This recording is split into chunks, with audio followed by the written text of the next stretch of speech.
Hello and welcome to Manibil. I am going to start on a series of deconstructions of some videos by someone on YouTube called Consciousness Squared, which is, as far as I can gather so far, is an attempt of making a short and sweet argument for why materialism is baloney and idealism is the right way, or something like that, right? Now, I haven't seen all the videos. I've seen one of the later one, which is dealing with Bernardo Kastrup. So I am assuming very strongly that this is sort of a Bernardo Kastrup disciple who wants to pander to that idea, of these ideas of his, and do it from sort of a ground up, historical, argumentative fashion, but that is sort of light and have mainstream appeal. You could say, right? It's sort of this narrated voiceover kind of presentation, similar to someone I used to follow a bit a few years back or some time back. I think I actually still do, but I don't watch the videos actually, right? But somebody called Academy of Ideas, which was pretty good, right? That sort of talks about particular aspects of psychology or philosophy and science and so on, right? Mostly psychology and philosophy in an interesting sort of short 10-minute video kind of format, right? So I think this is this guy attempting something along the same lines, because it's sort of a TikTok video world, right? 3 hour videos deconstructing something might not be the most, have the greatest appeal. On the other hand, personally, if I see a video, sort of, if I, let's say I'm searching YouTube for the Isort gap by David Hume, and I see an 8-minute video on the Isort gap, then I'm probably not maybe 8 minutes, but maybe 5 minutes, right? But you know what I mean. It's like you cannot possibly, right? Or idealism, a 4-minute video. You can't do that in 4 minutes. There's more to it. You simply cannot get to the core arguments and describe the thinking behind it sufficiently in that short amount of time, right? Or at least it would be very difficult, I would say, and unnecessarily short, right? So this guy is sort of taking it step by step in sort of 5 to 10 minute video slides, and he's numbered them 1, 2, 3, and so on. So I guess it would be an invitation to take it by the numbers, right? So the first one is called, and sorry if my handsome video picture is covering a bit of the title. 1, knowledge refutes materialism by assuming materialism is true, right? So I'm one of those guys, philosophers you could say, right, who tries to be very careful with my use of words, because it's if you don't define your terms, it's likely that people are going to more or less misinterpret what you say, or they think you're doing something that you're actually not doing by using the wrong term in the wrong place, or the wrong term in the right place, maybe, right? So knowledge cannot refute materialism, because materialism is a metaphysics, you could say, that is necessary to establish before you can get to do knowledge, right? Or you can get to do epistemology in order to get to knowledge. So you can't say knowledge refutes materialism, because materialism was necessary for you to get to knowledge. So so you have established materialism in order to get to knowledge, and then you have knowledge that refutes materialism. That doesn't work, right? Right out of the gate, he's alluding to a lack of basic understanding, in my opinion, right? So knowledge refutes materialism by assuming materialism is true. So is knowledge assuming something? Or is knowledge, is the assumption that materialism is true, is that a kind of knowledge? Because that would be metaphysics that assumes that materialism is true, while though you can't use true as a description of metaphysics, because true is a reference to knowledge, right? So this title is all fucked up in the terms, right? Okay. The description is, let me see if I can get it on the screen here. Philosophical materialism, are there other kinds of materialism, is false. No, it cannot be false. Right? False or true are references to propositions. Propositions are references to knowledge. That's an elephant, I point, right? That's an elephant. That can be true or false, right? It could be an I don't know, right? Maybe. But if we leave that aside for a moment, it can be either true or false, right? You can't point and say, materialism, true or false, right? Because materialism is not something that can be true or false. Because materialism is not a kind of knowledge, right? It's a metaphysics. / maybe ontology, depending on where you make the distinction, right? Philosophical materialism is false, yet dominates Western scientific thinking at the moment. Does it? You don't need to be a materialist in order to do science, in my opinion. You can do science by being a solipsist, right? Maybe a solipsist are maybe a bit strong, but if you are not if you refute materialism as paradoxical, which it is, in my opinion, I will give him that much. That doesn't mean there is an external world to my experiences just because I've refuted materialism. If I refuted materialism, I have to say now I'm a solipsist, right? As the first step, at least. It's sort of a Cartesian doubt scenario, right? Okay, so I have my experiences then. Okay. Then if I used to, as a materialist, think there was an outside world and my experience was the actual outside world, which is the paradox of materialism, as far as I would say, right? If I refute that and say, no, I cannot, the elephant cannot both be an experience in my mind and also be outside my mind at the same time. If I say that's an elephant, then that elephant is outside and I'm pointing. Then I'm saying that thing inside my mind is outside my mind. That's paradoxical, right? That cannot be, that's not possible. That's ridiculous, right? So either you're saying that is outside and I don't experience it, or it's inside and I experience it, right? Sort of. So that's kind of thinking.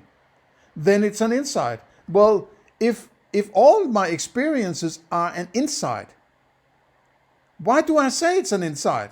Because I only have these experiences. There is no outsideness anymore. That was a fallacious leap I made in materialism. Now I'm refuting materialism. Now I am a solipsist then.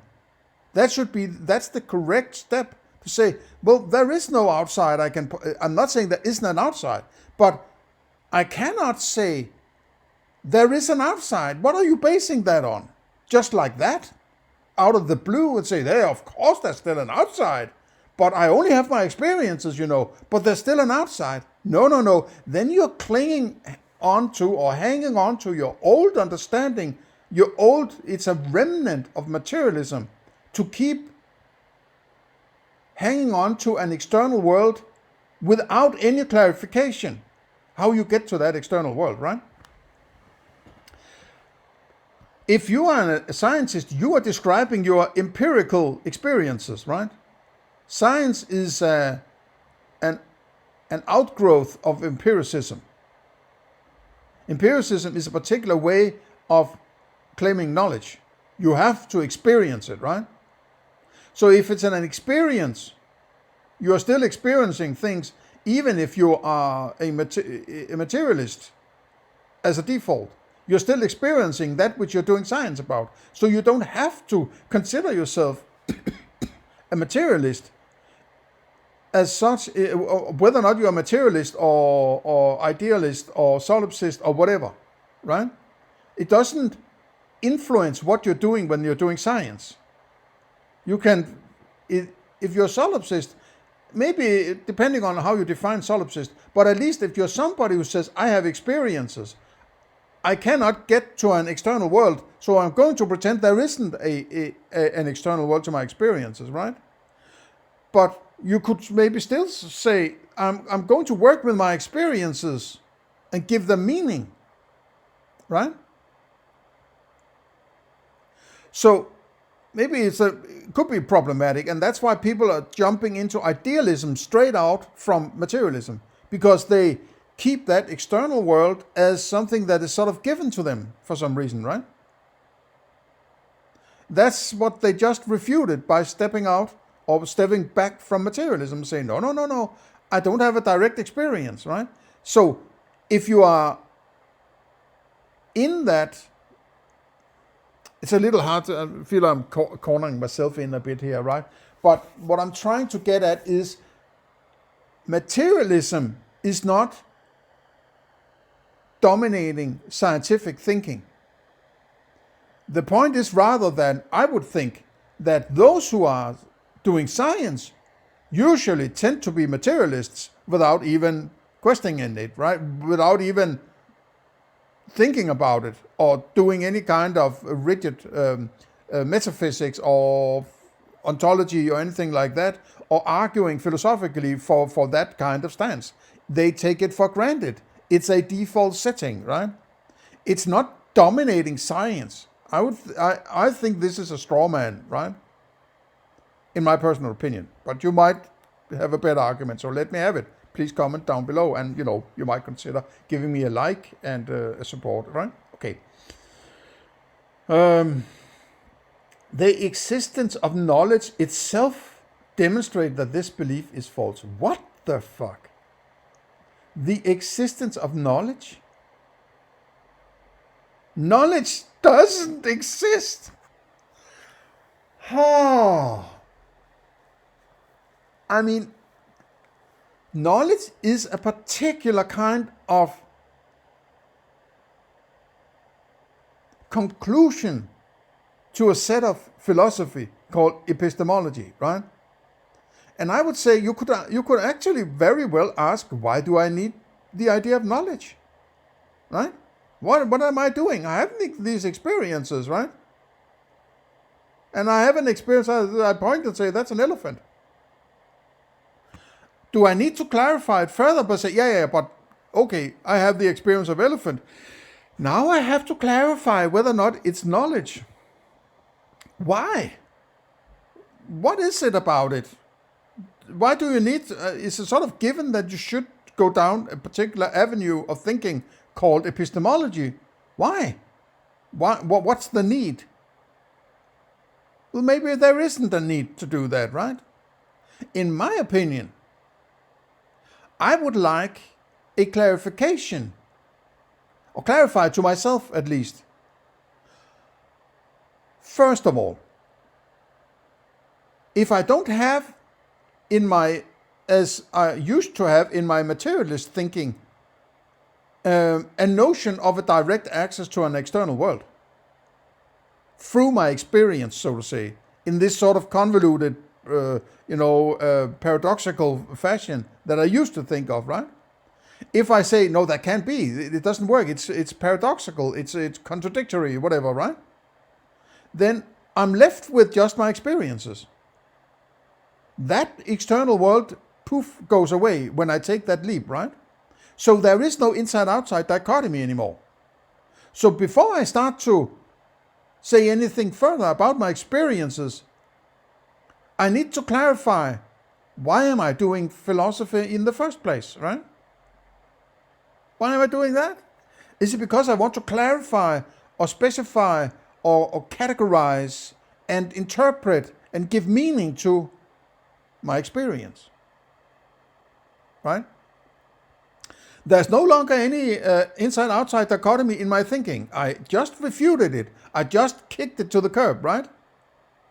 By refuting materialism. Now I'm left with, I think, therefore I am, right? Something like that.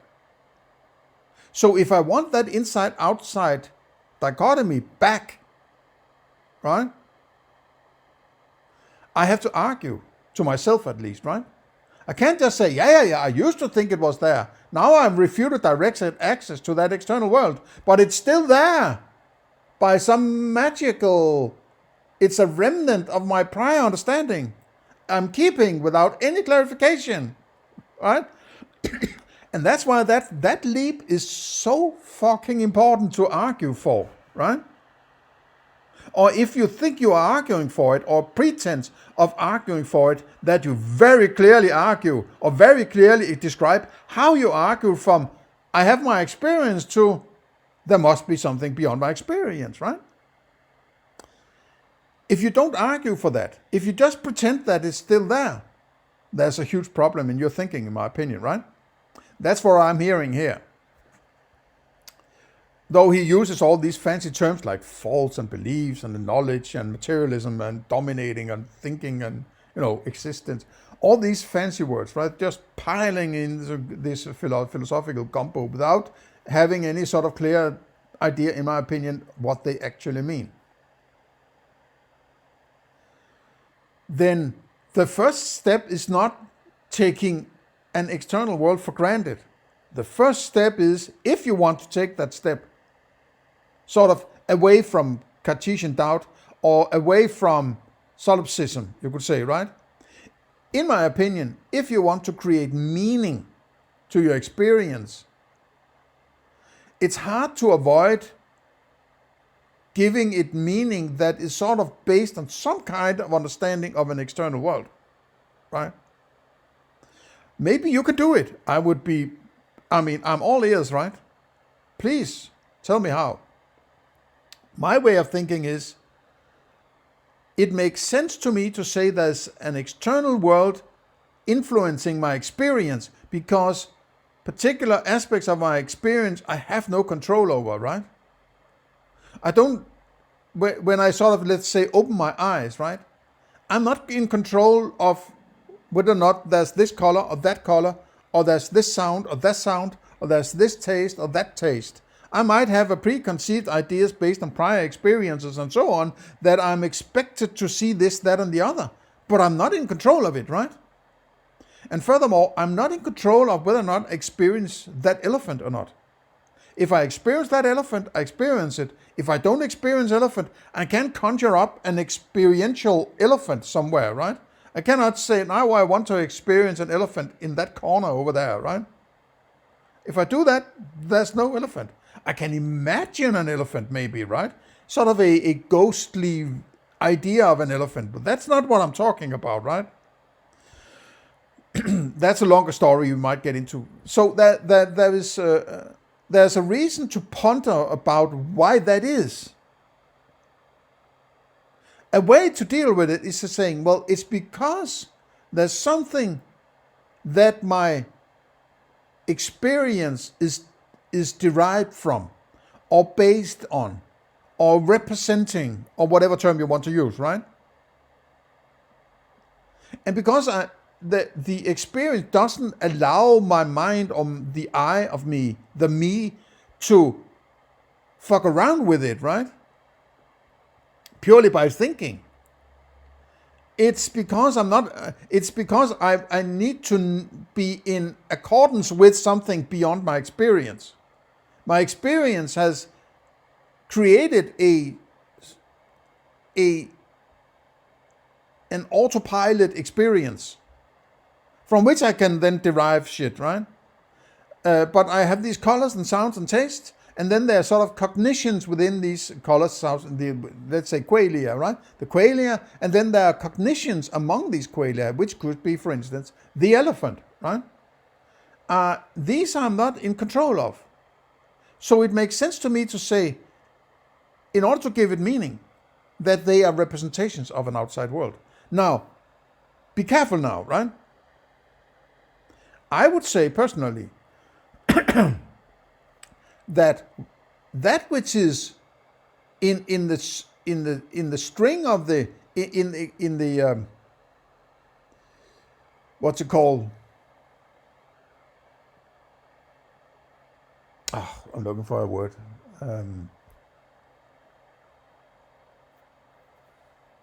In the way they arrive to me, right?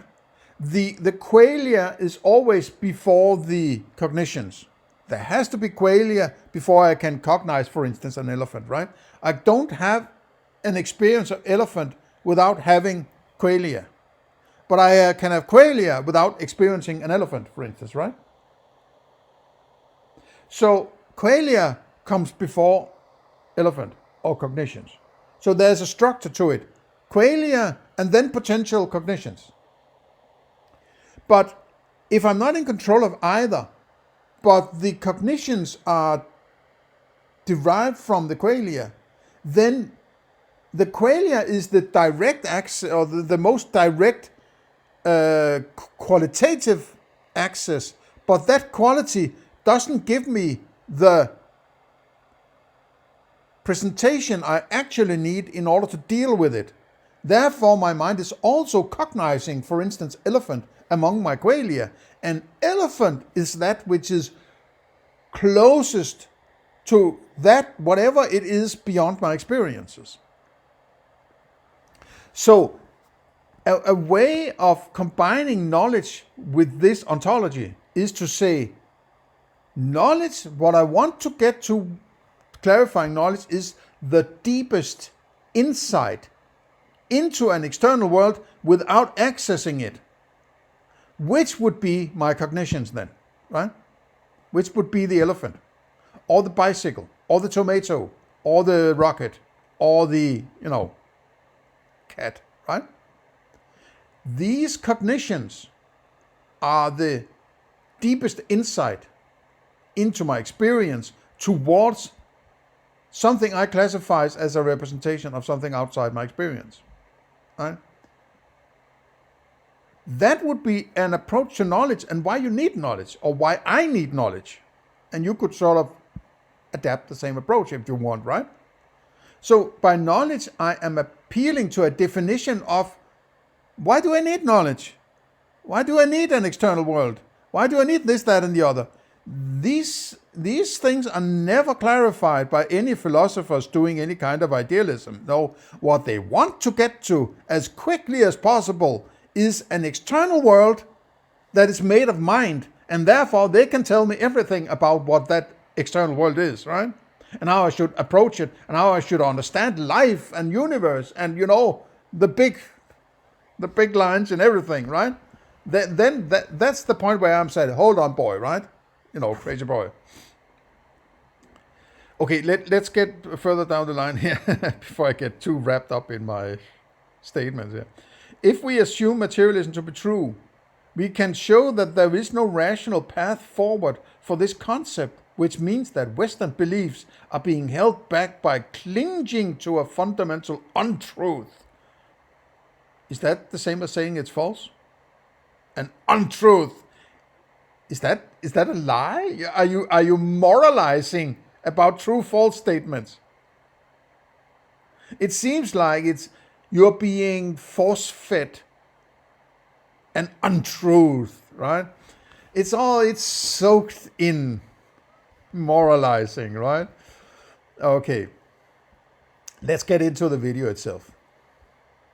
For some time, the Western world has been dominated by philosophical materialism, which is the belief that matter is the fundamental primitive of existence and that the laws of physics control all matter. Since our brains are made of matter, materialism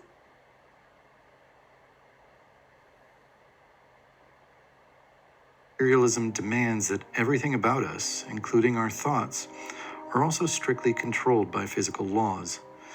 But is this true? For the sake of argument, let's assume... Be careful with the use of the term true, right? You have, and I see that this over and over again. They throw around the terms true and false, and truthhood and falsehood and untruths and all these kinds of, right? That's a problem to me, because you are conflating or confusing epistemology with metaphysics or ontology, right? You cannot use the terms true or false in metaphysics or ontology. You're just violating the terms, right? True and false are only conclusions to a proposition, right? And then you have to clarify, what do you mean by a proposition? Well, I would like not just any old statement to be potentially a proposition. I would like the proposition to be a direct reference to knowledge, right? That's why you need knowledge. If you don't have a definition of knowledge, you can't propose, right? So how do you get to knowledge? Well, you need to do some epistemology, right? Because that's the kind of philosophy you do in order to get to a definition of knowledge. What do you need in order to do epistemology? I would say you have to have settled on at least an ontology. You might have tried to do some metaphysics also, right? But I don't think, I think metaphysics is generally a pipe dream, right? What you need is an ontology, but let's just call it all metaphysics then, right? Okay. So, this is sort of metaphysical, or ontological maybe, right? Or at least it's sort of somewhere in that ball game, that ballpark. So why are you using the term true and false, right?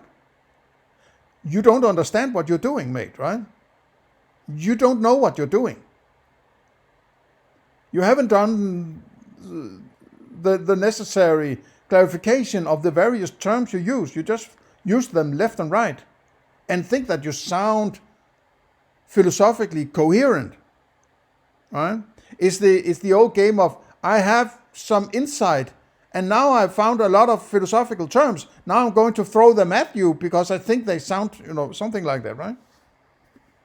That this is true and see if anything crazy happens. But first, let's have a look at what is meant by the word knowledge. What is knowledge? Well, simple knowledge can be... I don't like this. You don't start to talk about knowledge before you have done...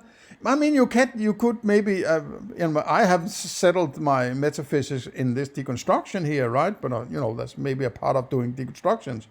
But I have... Maybe I have. I actually did in the last 20 minutes or so, right? But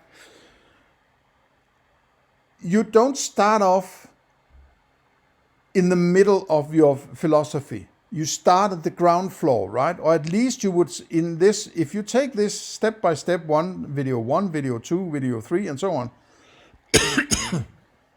you would want to be very strict and systematic about it. You don't just jump into a description of knowledge, right? Just saying, these people have probably done it wrong. Now I'm going to talk about knowledge. No. Knowledge is just a tool, right? Knowledge is a clarification of a particular part of your experience that you classify as knowledge. No.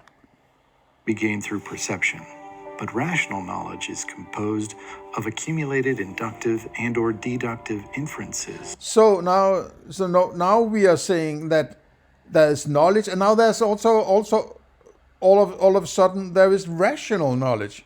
What is that? Compared to what else kind of knowledge, right? Just sticking a word to it. Now it's sort of rational knowledge. Okay, so now you're creating sort of at least a dichotomy of knowledge. Where did that come from? Out of nowhere, right? And then knowledge is not inductive or deductive. It's not an inference. You don't infer knowledge. Because, for the simple reason, man, you need knowledge in order to do induction. You need knowledge in order to make a deduction, right? You need knowledge in order to make an inference, right? Just like you can't think your way to a bicycle, right?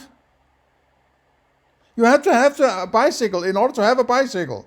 You can't induce a bicycle. You can't infer your way to a bicycle. You can't deduce a bicycle out of a kind of thinking, right? All of a sudden, bicycle arrives, right? By some kind of induction or deduction. It's stupid, man, right? Where relationships between ideas are combined in logical ways in order to form new conclusions. This continues, often over great periods of time. So you can make conclusions based on assumptions? Is that valid thinking? This is sort of, okay, hold on, boy, right? You have an assumption, I think that's an elephant. So therefore I'm making a conclusion now. I'm going to ride that elephant. What? I mean, give me a break, man.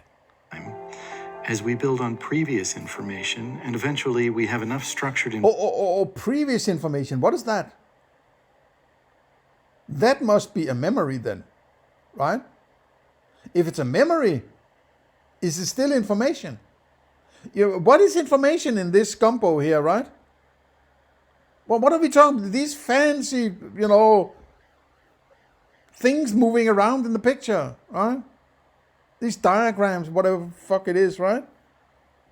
What are these? What is information?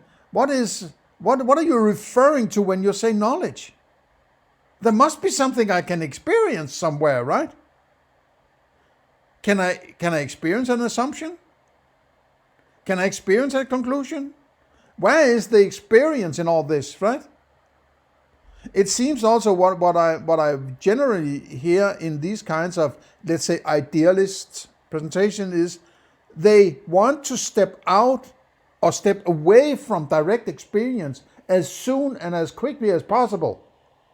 Because they can't get away with coming up with all sorts of bullshit of what is beyond your experience. If they refer to experience, because then they are still in the paradox, right? So they have to live in this idealistic balloon and go away from experiences and stay in imaginations, right? And abstractions.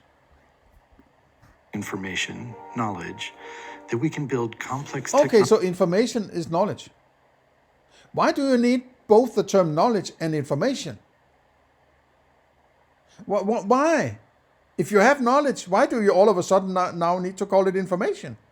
What's the difference? Why are you using the two words for the same thing? And if they're not the same, why are you not clarifying what the difference is? Right? Bullshit. Technology, like computers, for instance, where each component is the result of much accumulated knowledge. Accumulated knowledge? No. You can't accumulate knowledge, in my opinion, right? Because if you're clarifying, if you're saying, I'm experiencing elephant, right? You have direct access to that knowledge. You couldn't have that knowledge without the direct experience of the elephant, right? You can't say, yeah, there's an elephant 10 kilometers away from where I live. Yeah, but it's accumulated knowledge, right? You couldn't do that. Somebody needs to experience it somehow at some point, right? And if I experience that elephant, I can say that's an elephant. That's propositional, right? That's knowledge to me. But if I no longer experience elephant, I no longer know elephant, right? How could I possibly claim that? All I have is a memory of my experience of elephant. But that's not knowledge. Because I don't have direct experience, empirical experience of the elephant. So when I no longer know elephant, or I no longer know that particular elephant with those particular qualia, you have to be very clear about this, right? You can't just say, oh, I saw an elephant, so now that elephant exists, and it's accumulated knowledge. I'm going to tell that guy over there who never even saw an elephant, there is elephant. It's accumulated knowledge. You have to accept it. I'm an authority on that elephant, right? It doesn't work that way. Or if it does, there's something wrong, because you are accepting some kind of authority approach to knowledge as something that is being accumulated somehow, right? No, there's no accumulation of knowledge, right? That's why you open your eyes each time you want to ride your bicycle, because you want to make sure that the bicycle is there and it works and it does and it looks the way it should, and so on and so on and so on. You don't just close your eyes and ride your bicycle, right? Maybe that was kind of difficult, but there are other reasons for having your eyes open. One of the reasons is you want to have knowledge of your bicycle when you need to ride it, right? You can't just ride on accumulated knowledge. But how would this process of knowledge accumulation work if strict materialism were true? If all of our thoughts are Strict? Well, what is... It's an assumption. I mean, strict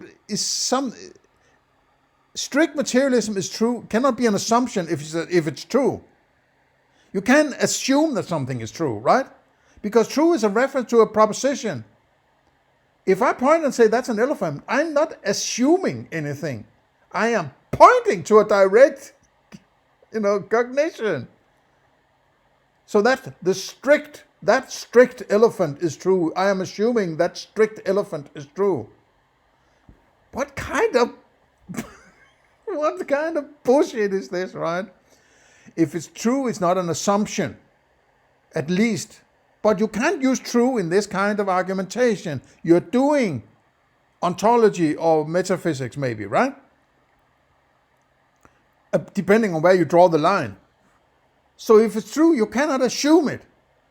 I assume this is true. You are violating the idea of what it means to be true, right? Use another term than true. True is a particular kind of word or term you use when you are doing propositions, right? You could say, is it... You're not coming up with a something called materialism, and then you say, and now I'm going to assume it's true, or another word would maybe correct, right? Now I have come up with a philosophy called materialism, and now I'm going to assume it's correct. No, that's not how you do philosophy. You try to get to grips with your experience, and then you work with that, right? You're not stepping back and say, okay, now I'm going to assume. It's a kind of, it's sort of a straw man, but it's sort of sophist in nature also, right? I don't buy this. Determined by physical processes, then, as materialism claims, our mind itself is epiphenomenal, meaning that it is just a byproduct where there is no cause and effect. If there is no cause and effect possible with our mind, then the mind cannot create it. What is mind? What is mind? How do you get to it? Does it have a color? Does it have a sound? Right? You are appealing to qualia. Even if you're not maybe talking about qualia, you are appealing to the use of qualia in order to get to these insights you are talking about.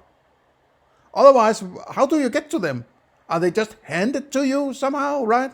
I don't buy any of this sort of transcendental bullshit, right?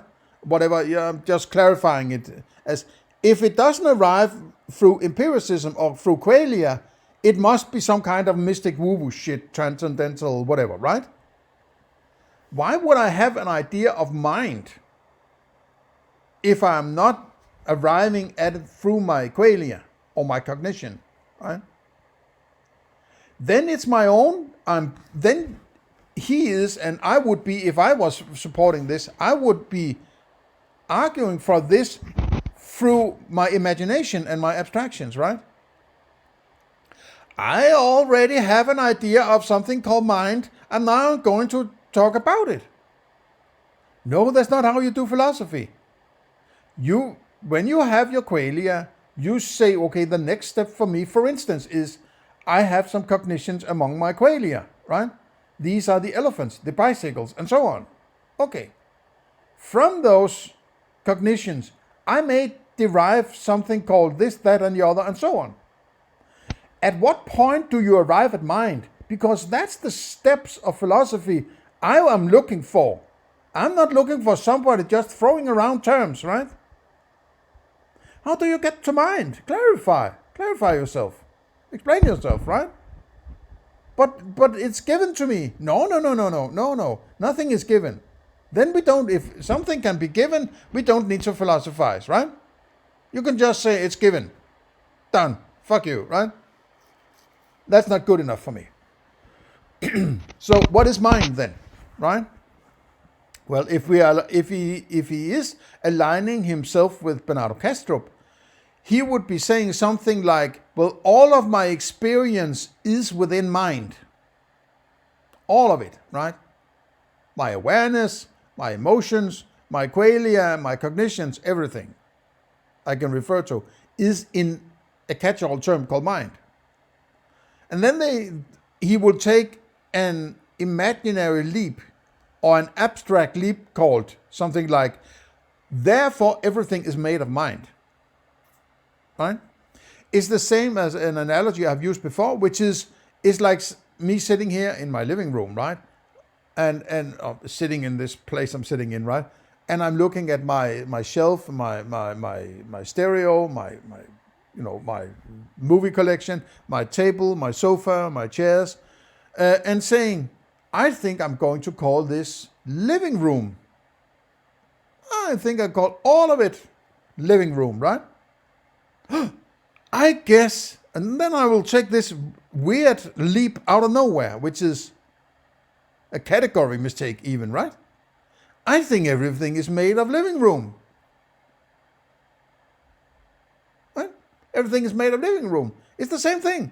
All my experiences, I call it mind. I guess everything is made of mind then, right? It's the same as saying, well, there's my loudspeakers and my stereo and my movie collection and my sofas and so on. I'm calling this living room. I guess everything is made of living room then, right? It's the same kind of incredible leap. It's a complete invalid leap. You can call everything living room, but that doesn't mean that everything is made of something called living room, right? You're jumping into a different kind of thinking all of a sudden, out of nowhere. It's completely invalid. Maybe I'm sort of presupposing what he's going to say, but I know where this is going, right? And why I say this is he just starts talking about mind as if it's sort of, everybody knows what that is, right? I don't even need to explain anything, right? It's the usual. People, and it's always in the beginning, right? It's always in the beginning. They take these humongous leaps and make category errors or take things for granted and so on. And basically, you don't need to look any further. If they don't do this rigidly, if they don't argue and define and so on, right? You don't need to look further because they are into the business of convincing you of something they cannot argue for rigidly, right? You just have to be sharp. In my opinion, right? You can do whatever you want, I suppose. But I, for one, am not buying it, right?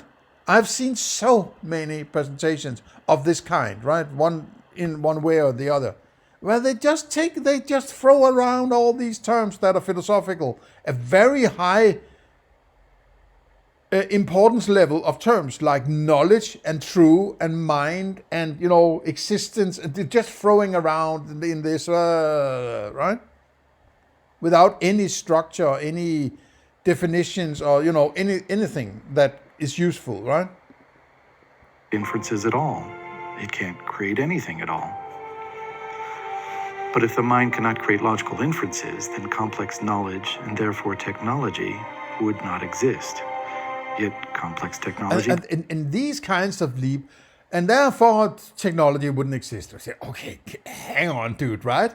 These enormous leaps of claims that sort of is basically doing epistemology, ontology, and metaphysics all at the same time by using these terms this way, right?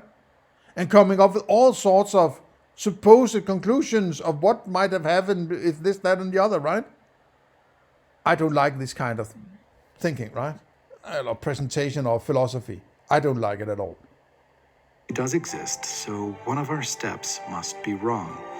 Okay, so now he's appealing to established existence.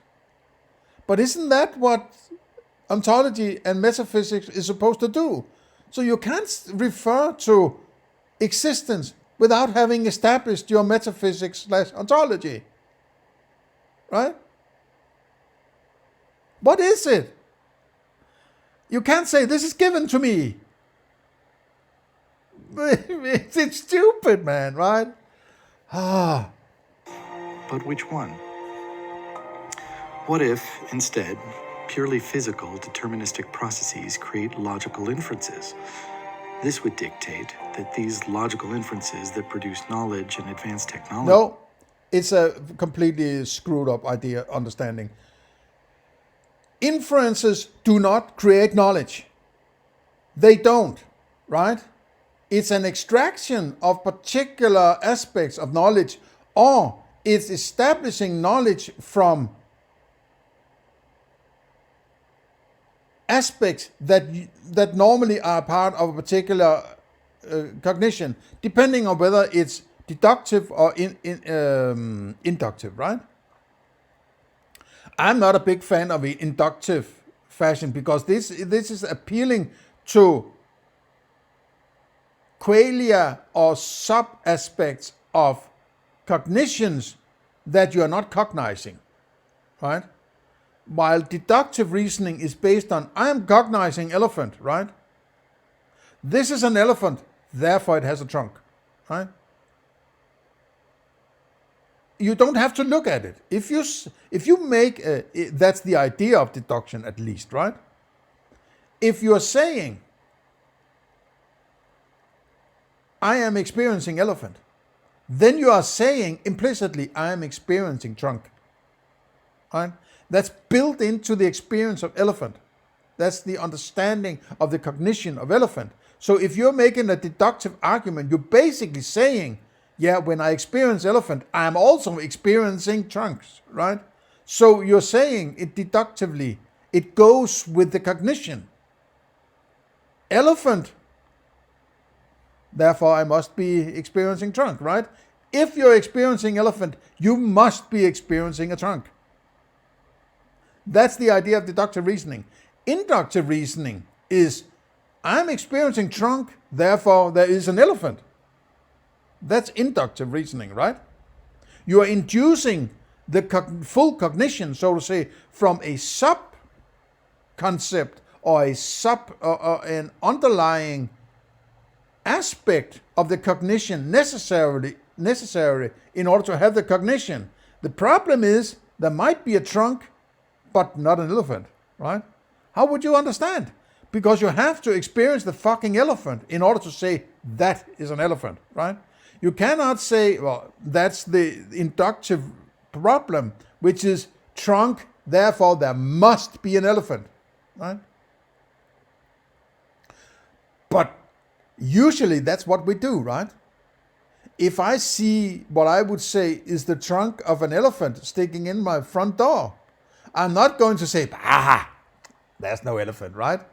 I'm probably going to say, I think I'm going to induce an elephant here, right? And I'm going to make sure, I'm going to run in a certain direction, turn around and look and see if it's an elephant, or it's just the neighbor's kids just screwing around with me, right? So you get my point. Okay. Technology are produced directly from physical laws, which would mean that the intelligence necessary to produce all complex things was built into the laws of nature. But this would be an argument for a form of intelligent... Yeah, but there's no laws in nature, right? Laws are only things that human beings come up with, right? There are no laws anywhere except in your mind and what has been inflicted on your mind, right? It's sort of all this people who, a lot of people who are doing science don't really understand what you're doing when you're doing science, right? And what is entailed in doing science and what you're actually allowed to conclude from science, in my opinion, right? A law is something that is unchangeable in the past, in the now, and in the future. This science thing about predicting the future is, in my opinion, taking way too far, right? And that's why it can't be a law, because it's only a law as long as it works, as long as it's correct, right? I'm not fond of laws, right?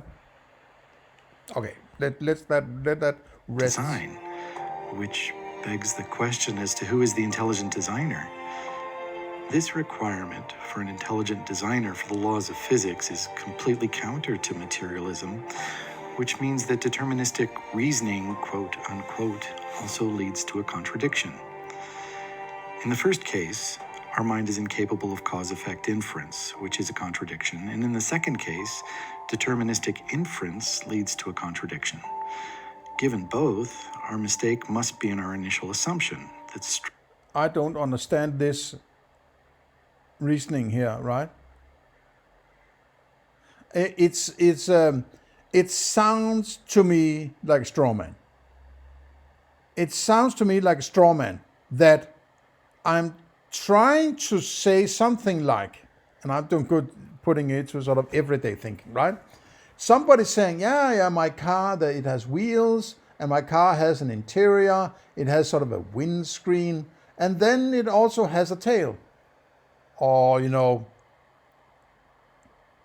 it has roots, right? And it's like the idealist version of this scenario, right, would come in and say, no. Cars don't have roots. So the idea of car then is invalid, right? That's maybe there's a bad way of describing it, but it's illustrating the point I want to get to. That is, yeah. Materialism works very well until somebody claims, and this experience I have is the actual outside. And then the idealist will come in and say, no, we have to scrap all of it, right? Because you made some error there, you claim something that isn't the case, there we have to get rid of everything, right? Maybe that isn't exactly what the idealists are saying, but they are trying to allude to much more problem in materialism that actually is a problem by pointing something that is actually correctly identified as a paradox, which is believing that you have an experience of something that is outside your experience, right? And this is sort of used, and Bernardo Kastrup does this also, it's used to, if you have a philosophy that is first of all based on pointing fingers at somebody else and saying, yes, I'm going to have a philosophy, but first I'm going to point out these guys over there are doing a bad job at it, and they're making this error. Therefore, you should start to listen to my philosophy, right? Rather than doing it from the ground up. Why would you care about something doing it wrongly unless you want to use it as a stepstone to validate your own philosophy without even saying one single word about it, right?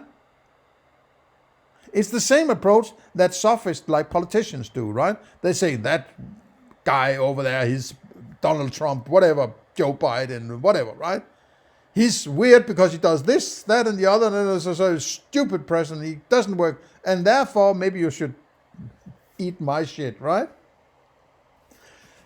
It doesn't prove anything, but in my opinion, it is a sign that you don't really have good philosophy. You don't really have good metaphysics / ontology / epistemology. If you have to start out by, throw monkey shit at somebody else, right? You have to say, my starting point in my philosophy, these people over there are doing it badly, right? It says to me a lot about your approach to philosophy. It's this indirect way of making your own philosophy sound good before you even start to talk about it, right? It's like you are grooming the listener into having a potential more, what's the term?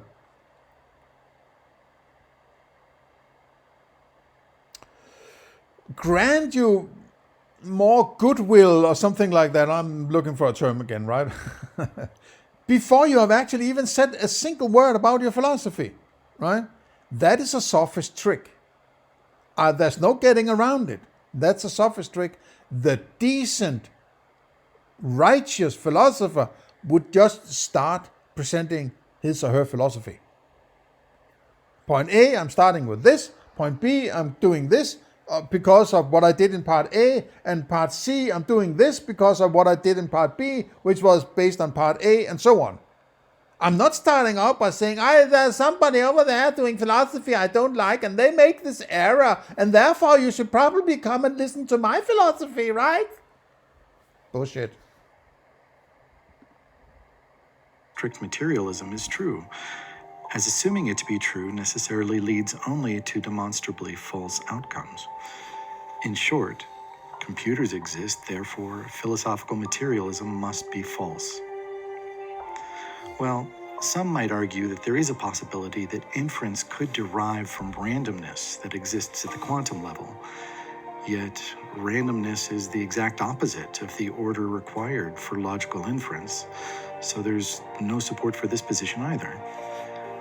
What this means is that any way that you try to explain reasoning, using randomness, non-causality, or determinism, all demonstrate that a belief in philosophical materialism leads to outright contradictions, meaning that it is our... You're making it all too convoluted, right? It is unnecessarily convoluted. And I would say that is this appeal to complexity is maybe not a sign of bad philosophy necessarily, but I am concerned about it because it doesn't need to be that complicated. So you are hung up potentially about complication and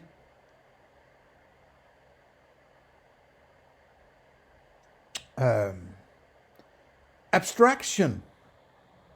You are hung up on abstractions and ideas and descriptions and terms and new words, and right, rather than just get down to the basics, right? If I say I experience this hand and it's outside my experience, right? If I'm saying this, if I say, well, I have a mind. Well, okay, my mind is inside my head, right? That's usually what people would do, right? So if I'm pointing inside my head, my mind is in there. And in order for me to experience whatever, it needs to be a part of my mind, right? Otherwise, where the hell is it then if it's not a part of my mind? That the mind as a term for all that goes on is a catch-all term for all that I experience, so to say, right? So if I experience this hand, it must be inside my mind. But then it cannot be outside my mind, outside my head, right? If I say this hand is outside my head, well then I can't experience it then, because it must be in there in order to be experienced, right? But then it's not outside, right? There's a paradox here. There's something going on that doesn't fit the bill. And it's not more complicated than that. It is that simple. It is that simple. You don't need all this strict material, all this causality, whatever, all sorts of elaborate shit. It's not necessary. And this appeal to this kind of complexity tells me you are living in abstractions. You are not living in direct experiences. And the abstractions is what you're going to use to attempt to convince me of idealism. Initial assumption that is flawed and strict.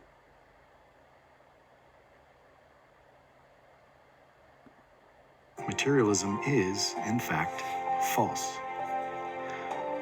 So how do we explain the obvious? You can't use the term false when you're talking a metaphysics, right? It doesn't compute. It's incorrect syntax. You are not allowed to use the term true and false when you're talking about materialism or metaphysics or ontology, right? You're misusing terms. You don't understand what you're doing. You don't understand what you're doing. You're just so hung up, apparently. You're so happy about Bernardo Kastrup and idealism, and that somebody finally combined all these things that you were sort of concerned about in the past, and science doesn't explain this and the other, and all of a sudden, oh, I love this, all these things are coming together, oh, like kumbaya, sort of. And then just, okay, but I have to convince people about it. Okay, so it has to be correctly philosophical. So you have to use all these philosophical terms in order to convince people that, right? This is somebody who hasn't done the necessary kind of thinking, in my opinion, in order to clarify what he's doing. Because if he's saying that materialism can be true, then you can apply the terms true or false to knowledge then. Because knowledge is only arrived at when you have settled on metaphysics and so on. So that can be true, right? You can use it in both ends of this spectrum of thinking. If you're using true and false about metaphysics, you have to use some other term for, whether or not it's an elephant or not, right? But usually that's what we do, because anybody will agree with me, supposedly, that true and false are conclusions to a proposition. So they're not about metaphysics, right? If you want to, you have to be rigid about your use of terms, right? Otherwise, I'm not buying any of this shit. You have to be strict. You can't just throw words at me and hope that they stick somehow, right? It's the fact that our advanced technology is composed of a tremendous construction of logical inferences. If logical inferences cannot be determined or random, as has been shown, then the only other possibility is that there must exist some degree of freedom of thought to allow for valid logical inference.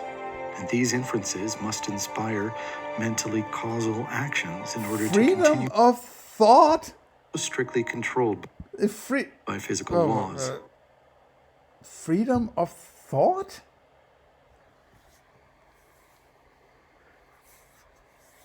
What is that? It sounds like politics to me, right? Am I misunderstanding? Is he talking about that thought has to be disconnected from any physical laws? Maybe that's what he's saying, but it just comes across in a weird way, right? But is this true? For the sake of argument, let's assume that this is true and see if anything crazy happens. But first, let's have a look at what is meant by the word. I don't want crazy shit to happen, right? I want good thinking. I want rigid and strict and step 1, 2, 3, this argument, that argument, and so on, right? And if you can't argue, you don't just find something that sounds plausible or some kind of excuse like, I guess you can't argue away from this. You can't argue against it, so it must be the case, or some bullshit like that, right? If you cannot argue rigidly in a positive manner, right, by referring to a step you previously got to, you have to use an axiom, or what I call an axiom. You might call it something else, right? Where you state, I am going with this. But I can't argue it. That's why I call it an axiom. It's something I'm working from because I decided to. Not because I argued philosophically from one step to the other. But I need to get to this in order to get to the next step in my philosophy.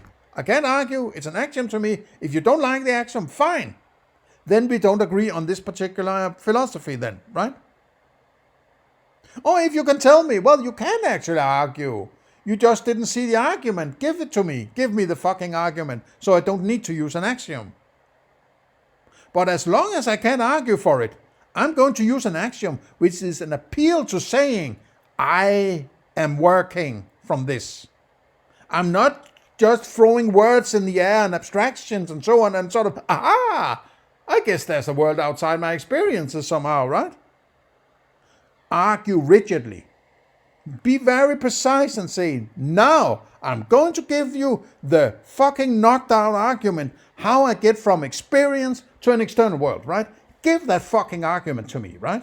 Give it to me. I don't know what happened here. I got clicked. Yeah.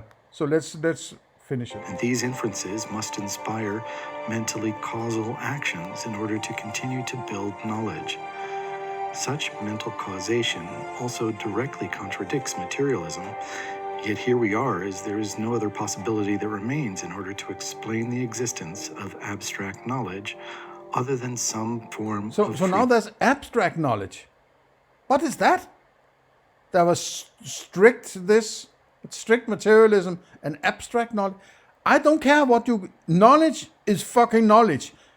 Don't qualify it by calling it abstract knowledge. And now there are certain categories of knowledge that is not dealt with. You can't just start creating categories out of the blue, man, right? It's ridiculous. This is the deepest level. This is the starting level of philosophy you're dealing with here, right? You have to be fucking coherent and strict, right? You have to make definitions. You have to make sure that you're not leaping into something you want just because you want it, or classify something as bad philosophy or whatever as a foundation for your own philosophy. This doesn't work. It's ridiculous. Freedom of action. And how that is possible will be left to future videos, along with many other arguments against materialism. We need to shed false beliefs for clinging to them. How annoying was this text that flies around. I want to read it. Oh, now it's gone, right? Maybe it wasn't important, but it was just, it looked fancy and smart, and the underlying music, it's going to give you sort of a feeling you're in good hands, and it's a cozy, nice, ooh, right? Give me the fucking arguments. That's what I'm looking for. Any decent thinker, any decent philosopher would say, okay, cut the bullshit. Get it out of my face, all this fancy graphics, whatever. It's not even that fancy, right? Give me the argument, man. And if you can't give me an argument, tell me how else you do these leaps of this, that, and the other, get to these understandings. If you're not doing it argumentative, are you using an axiom or any statement you're saying, I'm going with this? How are you doing it, right? It seems to me this is all about sophistry. This is about framing somebody else as being bad at philosophy. Implying, therefore, you should come and listen to my philosophy because it's the only other alternative, right? So it must, if it's just, 10% better than the other one, it's preferable, right? Fuck off, man, right? I only want perfect philosophy. And perfect philosophy is not argued for by pointing fingers at somebody else or throwing monkey shit in their face, right? You start by arguing rigidly. Maybe you do some Cartesian doubt, right? Where you throw all the bad apples or things that you cannot explain how you know. Then you get rid of it. Okay, get further down and down and down and down and down to the reduction base. Reduce your way to the foundations of your philosophy and say, this is my foundation. So we know what you're doing. This is just bullshit throwing word salad at me and hope it sticks, right? And those you will be appealing to are those who are already in the band camp of Bernardo Kastrup or the likes, who will say, oh yes, oh, more, wood on the fire of idealism. The more we can get, the more, it doesn't matter if it's good philosophy, as long as you have the right conclusions, right? I'm not buying it, right? It doesn't bode well for the rest. But let me see, there should be at least 8 or maybe 9 videos he has reached so far. Thank God they're short because I need to do a lot of talking, right? So, that's everything. All that's left to say is, thank you for listening this far. And please consider giving me a like, subscribe to my channel if you want more of this and want to have a reminder. And consider donation links below. Otherwise, have a nice day. See you in the next one.